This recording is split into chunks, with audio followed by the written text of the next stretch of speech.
Tabia ya kusoma Biblia na vitabu vya kiroho mara kwa mara inatengeneza hali ya kuteka nyara fikra zako zimtii Kristo.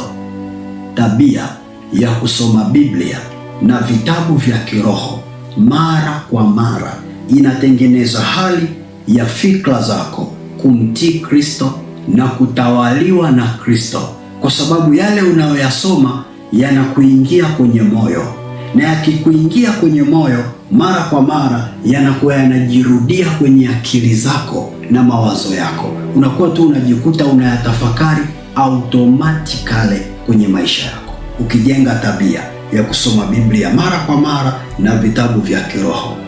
Kwa nini nasema Biblia na vitabu vya kiroho? Kwa sababu unajua kuna Biblia kama Biblia, alafu pia huwa kuna vitabu vya kiroho ambavyo vimeandikwa na watumishi wa Mungu. Kwa mfano, hata sisi tuna kitabu chetu hichi hapa kinaitwa Roho Mtakatifu katika Ndoa, ni mfano wa vitabu vya kiroho. Lakini pia kuna kitabu kingine hapa kinaitwa Yohane Mbatizaji, ni mfano wa vitabu vya kiroho, na vitabu vinginevyo vya kiroho unavyovifahamu. Sasa unapokuwa na tabia ya kuvisoma mara kwa mara na unapokuwa na tabia ya kusoma Biblia mara kwa mara, automatically fikra zako zinaanza kutawaliwa na maneno ya hivyo vitabu unavyosoma, kwa sababu kila ukikaa kumbukumbu yake itakuwa inakuja kwenye moyo wako na kwenye akili zako. Unajikuta unawaza, na kadiri utakavyokuwa unawaza ndipo fikra zako zitakuwa zinatekwa nyara automatically na Kristo kupitia yale maneno unayoyasoma na kuyatafakari. Kitabu cha Zaburi ya kwanza kinaongea vizuri sana. Zaburi ya kwanza mstari wa pili. Zaburi ya kwanza mstari wa pili. Zaburi ya kwanza mstari wa pili inasema, bali sheria ya Bwana ndiyo ipendezayo, na sheria yake huitafakari mchana na usiku. Narudia tena, anasema bali sheria ya Bwana ndiyo ipendezayo, na sheria yake huitafakari mchana na usiku. Kwamba sheria ya Bwana ndiyo ambayo inampendeza, na sheria hiyo anafanya kazi ya kuitafakari mchana na usiku. Mchana na usiku anaitafakari tu sheria ya Bwana, anaitafakari sheria ya Bwana. Anapata nafasi kwa sababu gani? Kwa sababu anasoma mara kwa mara Biblia na vitabu vya kiroho. Sikiliza mafundisho na mahubiri mara kwa mara kunasaidia kuteka nyara fikra zako. Ukiwa wewe ni mtu ambaye unasikiliza mahubiri mara kwa mara, hii ni mbinu ya pili nakupa baada ya ile ya kwanza ya kusoma Biblia. Hii ni mbinu ya pili. Ukiwa wewe ni mtu wa kusikiliza mafundisho mara kwa mara, ukiwa umekaa unaweka zako mafundisho unasikiliza, iwe ni kwenye redio, iwe ni kwenye simu, iwe ni kwenye YouTube, sijui unafua huku unasikiliza mahubiri, unafanya kazi zako huku unasikiliza mahubiri, fikra zako lazima zitatekwa nyara na Kristo. Kwa nini? Kwa sababu yale mahubiri ambayo unayasikiliza mara kwa mara na kuyatazama mara kwa mara yatabakiza kumbukumbu kwenye fikra zako. Utakuwa ukijikuta ukiwa umekaa hivi peke yako, ghafla tu maneno ya kile ulichojifunza kinakuwa kinakuijia kichwani. Maneno ya kile ulichokisikiliza kwenye mahubiri kinakuijia kichwani. Kuna wakati utaanza kuona hata ukiwa unaongea na watu, utakuwa unajikuta kwenye maneno yako unachanganya na pointi na hoja za kile ulichojifunza kwenye mahubiri yako, na watu wanaanza kukuuliza, mbona fulani una maneno ya hekima sana, unayatoaga wapi? Hujawahi kuona watu wanakushangaa kwamba una maneno ya hekima, unayatoaga wapi? Na wewe unakuwa tu unacheka, unawaambia kuna mahala najifunzaga. Ni wapi hapo? Usiache kuambia ni Yerusalemu, njoni mjiunge. Bwana atukuzwe, Bwana atukuzwe. Waambie ni Yerusalemu, njoo ujiunge. Wapendwa, pointi yangu ya msingi iko hapa. Kile unachosikiliza cha mafundisho mara kwa mara, cha mahubiri mara kwa mara, kina tabia ya kubakiza alama ya kumbukumbu kwenye fikra. Kitakusaidia baadaye unapoongea, unapowaza, unapotafakari, na kitateka nyara fikra zako. Na ndio maana Petro alimwambia Yesu haya maneno. kwenye kile kitabu cha Injili ya Yohana sura ya 6 ule mstari wa 68. Injili ya Yohana sura ya 6 mstari wa 68. Injili ya Yohana sura ya 6 mstari wa 68. Petro alimwambia Yesu, basi Simoni Petro akamjibu, Bwana, twende kwa nani? Wewe unayo maneno ya uzima wa milele. Twende kwa nani?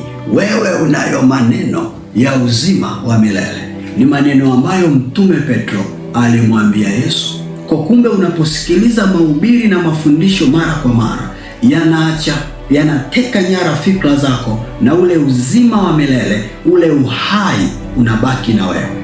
Si kama tuko pamoja kanisa la Bwana, si wangapi wananielewa? Kama unanielewa mahala ulipo, sema amen. Unapoziteka nyara fikra zako zinakusaidia, ila unaposhindwa kuziteka nyara zitakuteka wewe nyara. Nasema hivi, changamoto ya fikra za wanadamu, wewe usipowahi kuziteka nyara zitakuwahi wewe kukuteka nyara. Na ndio maana kuna watu badala ya kuteka nyara fikra zao, ila fikra zao zilishawateka wao nyara. Na fikra zikisha kuteka nyara zitakuwa zinakuamulia mwelekeo wa maisha yako vile zinavyotaka zenyewe, na wewe hautaziamulia fikra vile unavyotaka wewe. Acha nikuonyeshe mifano kadhaa ikusaidie.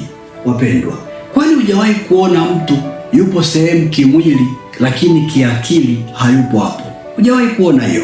Mtu yupo sehemu kimwili lakini kiakili hayuko hapo.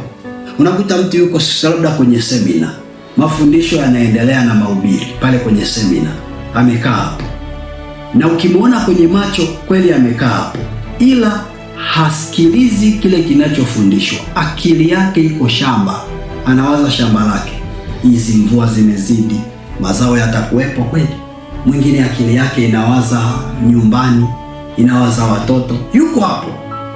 Baadaye anarudisha kumbukumbu, kumbe nipo kanisani, kumbe niko kwenye semina, lakini mafundisho yameshampita na anakuwa hajaelewa kitu. Na unakuta ile hali inakuwa huwezi kuizuia, inakukontrol wewe. Kila ukiwa sehemu lazima akili yako iame, isiwe hapo ulipo, hasa sehemu zinazohusu ibada. Ukiwa kwenye jumuiya, watu wanafanya tafakari, wanakuambia fulani, wewe unaweza ukatafakari, umeelewa nini? Unasema kwani neno unaanza kumuuliza jirani yako, alisoma neno kutoka wapi? Niambie, alisoma kutoka wapi? Kwani lilipokuwa linasomwa wewe ulikuwa wapi? Akili yako ilikuwa kule ilikotekwa na fikra.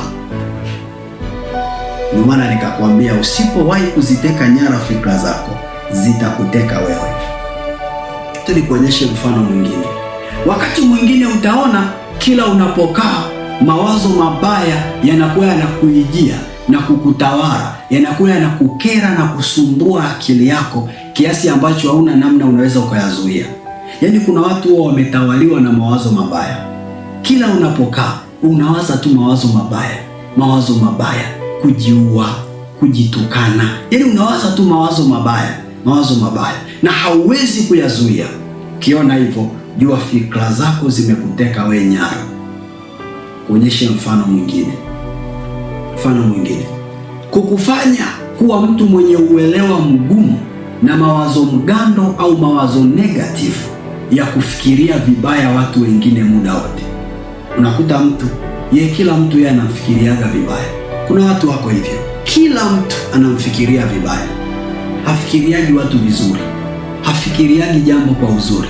Ukimwambia kitu hivi, yeye anaelewa vingine, anafikiria vingine, anawaza vingine. Ukijiona fikra zako ziko namna hiyo, jua zimekuteka we nyara na sio wewe umeziteka nyara. Kumbuka tulipotoka. Mpango wa Mungu ni wewe uteke nyara fikra zako zipate kumtii Kristo, na sio fikra zako zikuteke wewe nyara uzitii zenyewe. Ila ni wewe uziteke nyara na zimtii Kristo. Na namna ya kuziteka nyara nikakwambia, soma Biblia mara kwa mara, sikiliza mafundisho mara kwa mara, soma vitabu vya kiroho mara kwa mara. Kadiri unavyofanya hayo, zile taarifa unazosoma na kusikiliza zitatawala fikra zako, na Kristo atateka nyara maisha yako. Na Kristo akiteka nyara maisha yako namna hiyo, uhai unaonekana kwako automatically kwenye kila jambo.